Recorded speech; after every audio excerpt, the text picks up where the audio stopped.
En août 1997, sous une pluie battante et avec une visibilité réduite au-dessus du Pacifique occidental, le vol 801 de Korean Air entama son approche vers l'aéroport international de Guam. Le Boeing 747-300 transportait 254 personnes à travers la pluie et l'obscurité en direction d'une piste entourée de collines couvertes de jungle.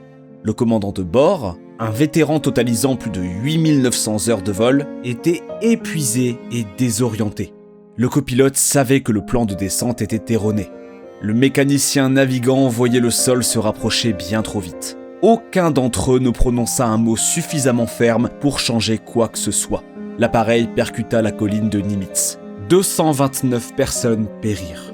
Durant des décennies, le monde de l'aviation fit de Korean Air un exemple à ne pas suivre. Une compagnie aérienne dangereuse issue d'une culture hiérarchique où les officiers subalternes ne pouvaient pas contester les commandants de bord. Une compagnie à éviter, un sujet de moquerie dans les discussions sur la sécurité. Cette perception se cristallisa en quelque chose que l'industrie accepta comme une vérité immuable. Pourtant, en 2026, Korean Air est considérée comme l'une des meilleures compagnies aériennes au monde. La compagnie a finalisé l'acquisition de sa rivale Asiana Airlines pour 1800 milliards de won, créant ainsi l'un des plus grands transporteurs aériens de la planète. Mais voici ce qui n'a aucun sens. Malgré tout cela, Korean Air est à peine mentionné dans le discours occidental sur l'aviation. La compagnie n'apparaît pas dans les classements enthousiastes de YouTube aux côtés d'Emirates ou de Singapore Airlines. Elle ne suscite pas l'engouement sur les réseaux sociaux dont bénéficient Qatar Airways ou ANA. Elle opère pourtant plus de liaisons transpacifiques en gros porteurs que presque n'importe quel autre transporteur au monde.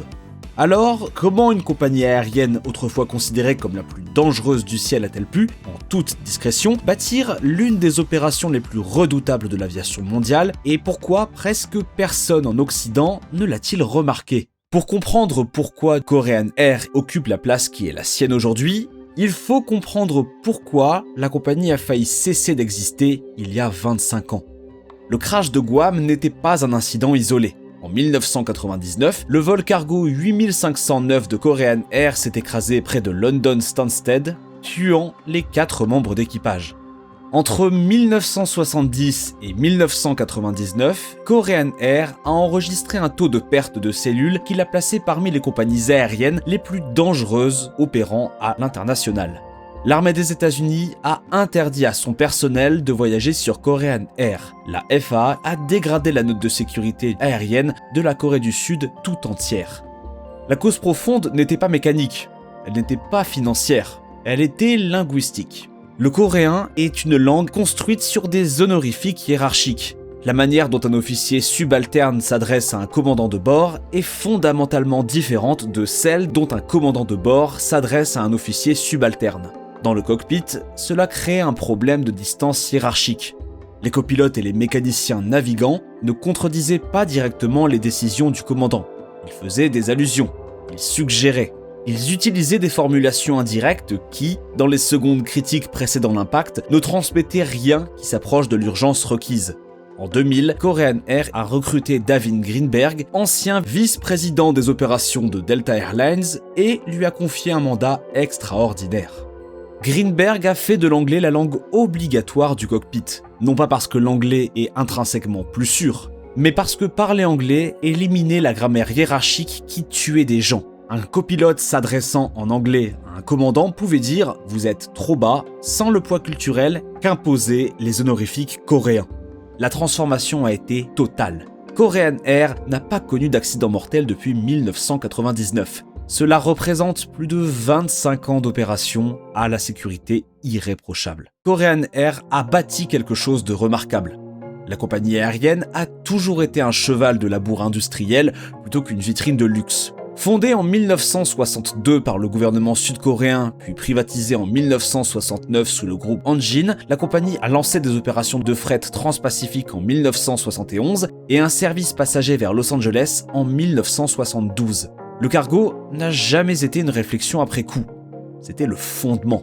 Durant la pandémie, là où les transporteurs de passagers du monde entier perdaient massivement de l'argent, Korean Air est resté rentable. Les revenus cargo en 2023 étaient supérieurs de 58% par rapport au niveau d'avant la pandémie en 2019. La compagnie a tiré parti de la position de la Corée du Sud en tant que puissance exportatrice de semi-conducteurs et de commerce en ligne. Ce n'est pas glamour, ça ne se photographie pas bien pour Instagram, mais ça génère du cash.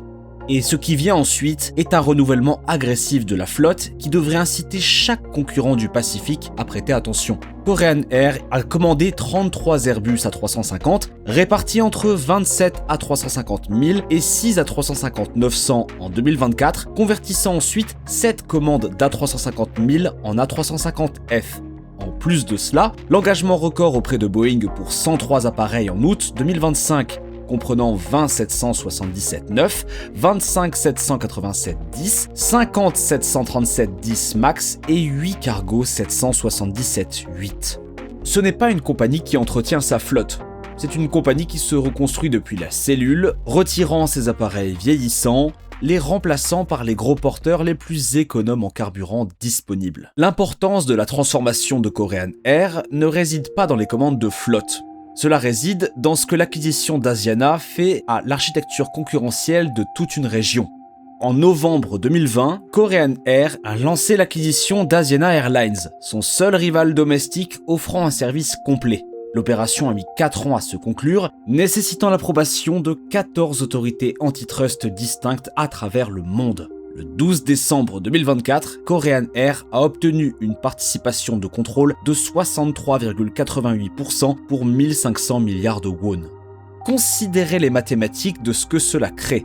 L'entité fusionnée contrôle désormais environ 49% de la capacité internationale de passagers de la Corée du Sud.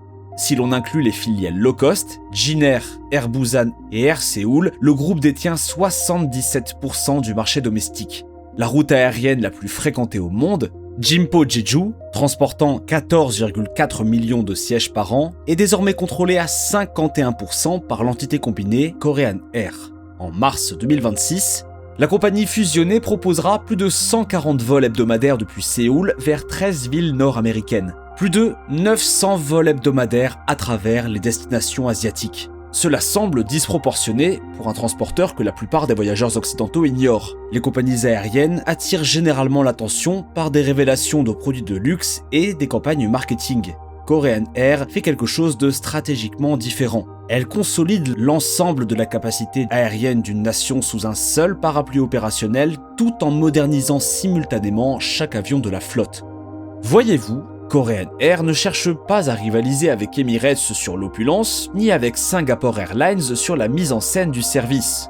La compagnie rivalise sur la géométrie du réseau. Séoul-Incheon se trouve dans une position géographique presque parfaite entre l'Amérique du Nord et l'Asie continentale. Un passager volant de Los Angeles à Bangkok, de Seattle à Ho Chi Minh Ville, d'Atlanta jusqu'à Tokyo, peut transiter par Incheon avec des temps de correspondance compétitifs. La coentreprise avec Delta Airlines permet aux deux compagnies aériennes de fonctionner comme une seule entité commerciale à travers le Pacifique, partageant les coûts et les revenus sur les routes transpacifiques. Ce partenariat transforme Incheon en quelque chose de fonctionnellement équivalent à ce que Dubaï est pour Emirates ou ce que Singapour-Changi est pour Singapore Airlines, un méga hub pour le trafic de correspondance. Le 11 mars 2025, Korean Air a dévoilé un nouveau logo et une nouvelle livrée pour la première fois en 41 ans.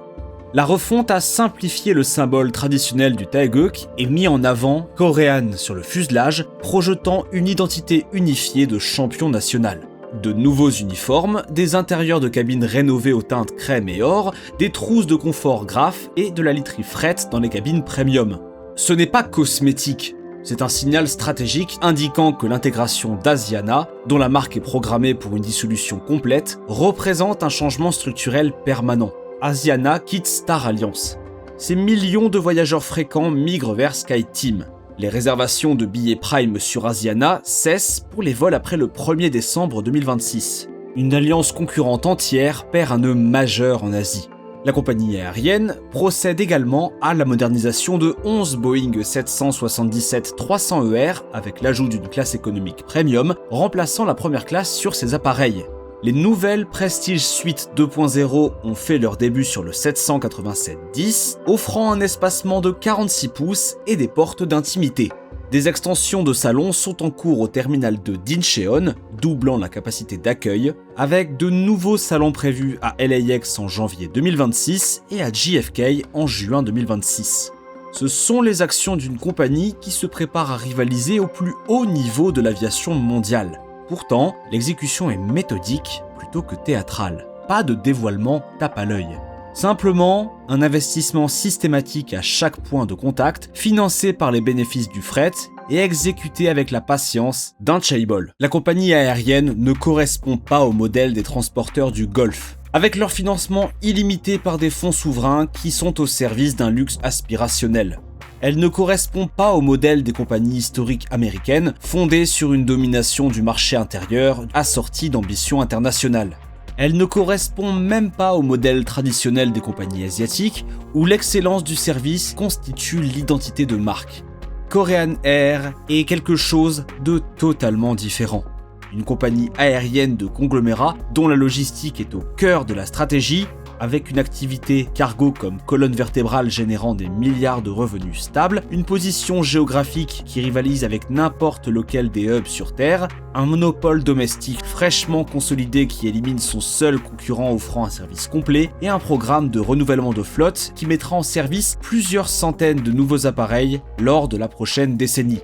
La co-entreprise avec Delta, à elle seule, lui confère un accès privilégié au marché de voyage d'affaires le plus précieux au monde. Korean Air détient l'avantage structurel de la géographie d'Incheon. Les compagnies japonaises ANA et JAL assurent leur correspondance via Narita et Haneda. Korean Air maintient un espacement généreux de 33 à 34 pouces entre les sièges en classe économique, là où ses concurrents l'ont réduit à 31 ou 32 pouces. Son bibimbap a remporté le Mercury Award à 2 reprises, atteignant un statut culte parmi les voyageurs fréquents qui le considèrent comme le meilleur repas en classe économique de l'aviation. Aucun de ces éléments pris individuellement ne serait remarquable à lui seul, mais ensemble, ces éléments forment quelque chose qu'aucune autre compagnie aérienne au monde ne reproduit actuellement. Un transporteur menant simultanément une méga fusion, un renouvellement complet de sa flotte, une refonte de son image de marque, une montée en gamme de ses produits dans toutes les classes de cabine et une stratégie de consolidation de son hub, le tout en affichant des revenus records et en maintenant des évaluations 5 étoiles. En 1997, le vol 801 de Korean Air s'est écrasé sur une colline à Guam parce qu'un copilote n'avait pas su s'adresser directement à son commandant de bord. La compagnie a failli mourir de sa propre hiérarchie. 29 ans plus tard, Korean Air représente quelque chose que l'industrie a rarement vu. Non pas une histoire de redressement au sens conventionnel du terme, mais une métamorphose institutionnelle totale. Le cockpit parle anglais désormais. La flotte parle fibre de carbone et moteur de nouvelle génération. Le réseau parle destination asiatique, européenne et nord-américaine, desservi depuis un hub situé à quasi égale distance des 2 plus grandes économies mondiales. La question n'est pas de savoir si Korean Air peut rivaliser avec les compagnies qui dominent les conversations de l'aviation occidentale. C'est de savoir si le reste de l'industrie a remarqué qu'elle le fait déjà, et ce depuis des années. La question est de savoir si le reste du monde de l'aviation y prête vraiment attention. Maintenant, avant de partir, l'algorithme YouTube pense que vous allez aimer cette vidéo ensuite. Alors pourquoi ne pas aller la voir ?